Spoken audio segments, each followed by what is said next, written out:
கூட கோபம் வரலையே, ஏன் வேலை அது இல்ல?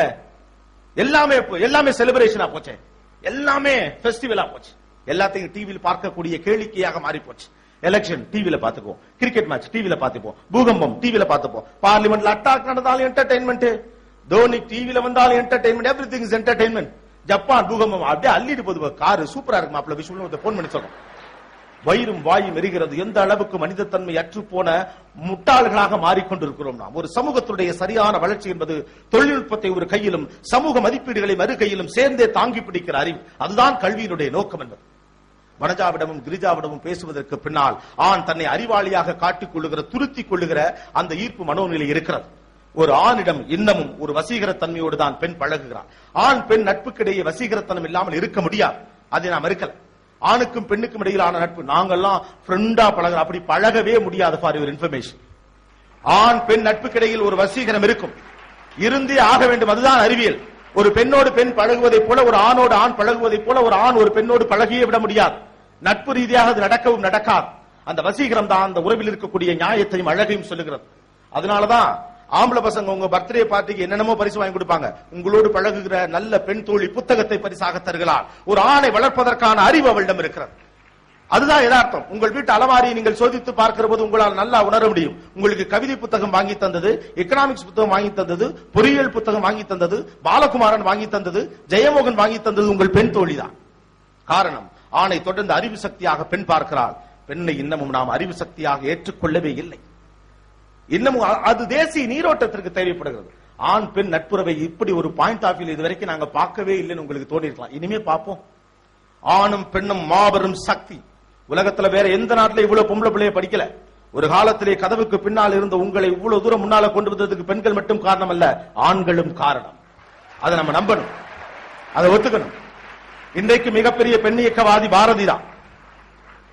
ஆணை வேறு ஆளாகவும் பெண்ணை வேறு ஆளாகவும் புரிந்து கொண்டு ஆணுக்கும் பெண்ணுக்கும் இடையிலே ஒரு போட்டி மனோபாவத்தை உருவாக்குவது ஒட்டுமொத்த அரசியலின் மாபெரும் வெளிப்பாடு. ஆண் ஒரு அறிவு சக்தி, பெண் ஒரு அறிவு சக்தி.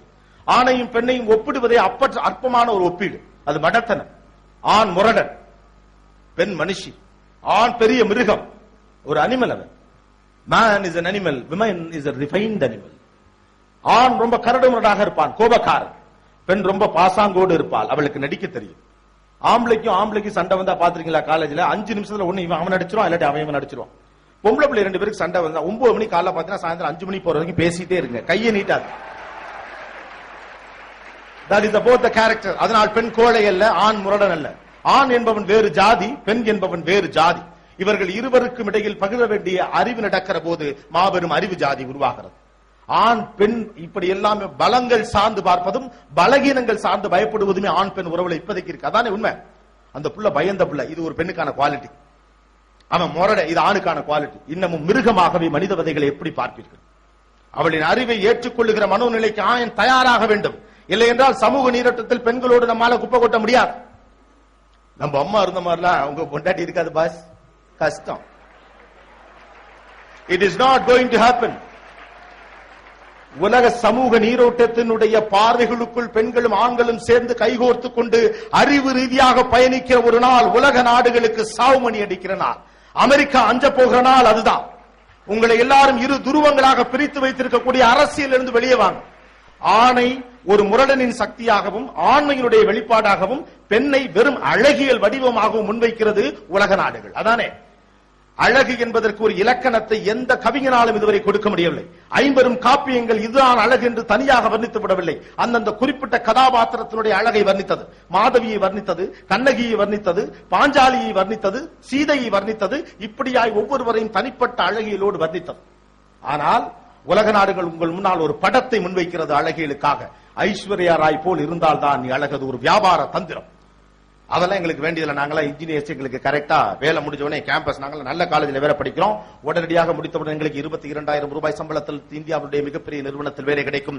அதற்கு பிறகு அழகாக ஒரு பெண் கிடைக்கும், அதற்கு பிறகு ஒரு குழந்தை கிடைக்கும்.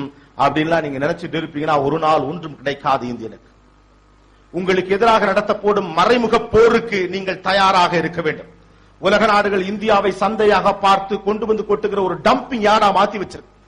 இவ்வளவு பெரிய அறிவை வைத்துக் கொண்டு, இவ்வளவு பெரிய இளைஞர் சக்தியை வைத்துக் கொண்டு, இவ்வளவு பெரிய பவரை வச்சுட்டு, இவ்வளவு பெரிய போர்ஸை வச்சுட்டு நாம என்ன பண்ணிருக்கோம்? இது வரைக்கும் என்ன செஞ்சிட்டோம் பெருசா?